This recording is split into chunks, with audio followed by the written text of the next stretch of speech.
Eh bien, mon premier souvenir de papillote, je crois bien que c'était dans la petite pièce où il y avait le sapin de Noël. Alors, on ouvrait, on rentrait dans le noir et normalement le Père Noël était passé, mais il fallait attendre quand même que les bougies du sapin soient allumées parce qu'à cette époque-là, on allumait les bougies et qu'est-ce qu'on voyait au bas? On voyait les jouets. Oh, ils n'étaient pas si nombreux que maintenant, mais il y avait quand même un beau petit camion avec la benne qui se levait et les phares qui s'allumaient et fabriqués par le tonton Raymond. Et ça, c'est un sacré souvenir. Et dans la benne, qu'est-ce qu'il y avait? Eh bien, il y avait des papillotes. Et s'il n'y avait pas eu les papillotes, ça aurait été dommage. Parce qu'on attendait ça avec impatience. Noël, pour moi, c'était quelques papillotes, quelques mandarines. Et je pense que dans toute la région lyonnaise, et Bressane, enfin tout Rhône-Alpes, c'est quelque chose qui représente vraiment Noël. C'est le Père Noël qui les apportait avec les cadeaux. Et en plus, on pouvait revoir le chemin qu'il avait fait parce qu'il en posait dans les chaussures étaient pleines de papillotes.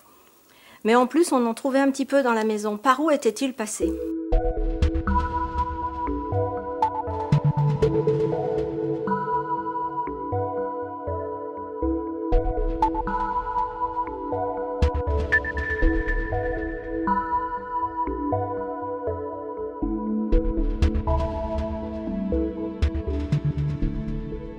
Oui, pour moi, ouais, la papillote, c'est le chocolat. C'est ni la pâte de fruits, ni le truc en sucre, ni la boule crème.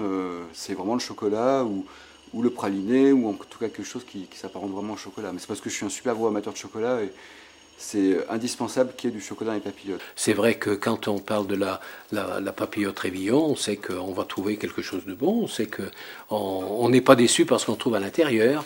Et puis on n'est pas là à tâter le papier pour savoir, bon, qu'est-ce qu'il va y avoir dedans, c'est dur. Pour nous, c'est un petit peu le chocolat qui est en habit de fête.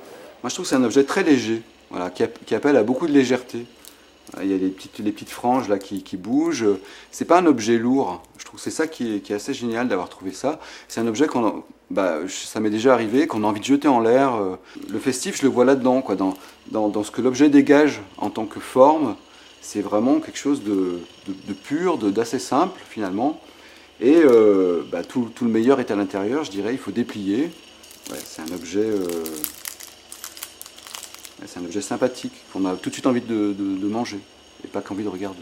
Oui, à la limite, on en voudrait peut-être moins à la papillote de ne pas être ce qu'on en attend au point de vue goût, parce que d'abord, elle est d'abord pour être papillote, c'est son rôle d'être papillote, d'être jolie, d'être brillante, d'être un petit peu magique parce que qu'est-ce qu'il y a derrière? Bon, souvent c'est écrit dessus, mais on ne le lit pas toujours, on regarde, il y a un petit peu la surprise, il y a le petit papier qu'on lit ou qu'on ne lit pas, mais il y a toujours cette petite chose qui est inattendue, qu'on sait qu'on va trouver, mais qu'on recherche toutes les fois.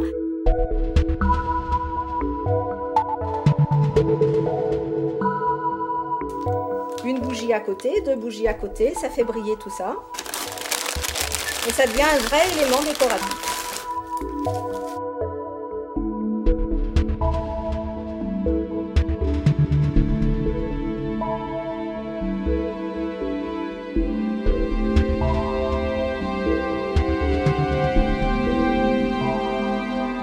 Révillon, c'est les petites papillotes, hein, tout simplement. Moi, j'en suis très gourmand. Pourquoi est-ce que Révillon s'est associé à cette opération, l'Illumination du cœur ? Alors, la société Révillon a été fondée il y a bientôt 110 ans à Lyon. Et c'est une entreprise qui fabrique un produit emblématique de la culture lyonnaise, de la tradition lyonnaise. C'est la papillote. Et donc, la papillote, c'est un peu un art de vivre. C'est un produit un petit peu magique, enrobé d'un papier doré coloré et qui fait rêver les enfants. Donc c'est vrai que c'est un produit qui est aussi très généreux et spontané. Donc c'était comme une évidence pour Révillon de participer à cette opération au profit des Restos du Cœur.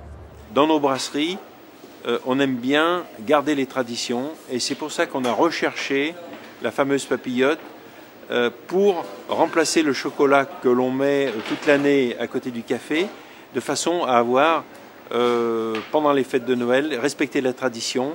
On est naturellement arrivé chez Révillon C'est amener aux clients un plus pendant les fêtes de Noël. Et les Lyonnais connaissent et les gens de passage qui passent à Lyon s'interrogent, qu'est-ce que c'est la papillote? Les adultes sont des grands enfants et ils sont aussi heureux que les enfants de retrouver les papillotes. Ouais.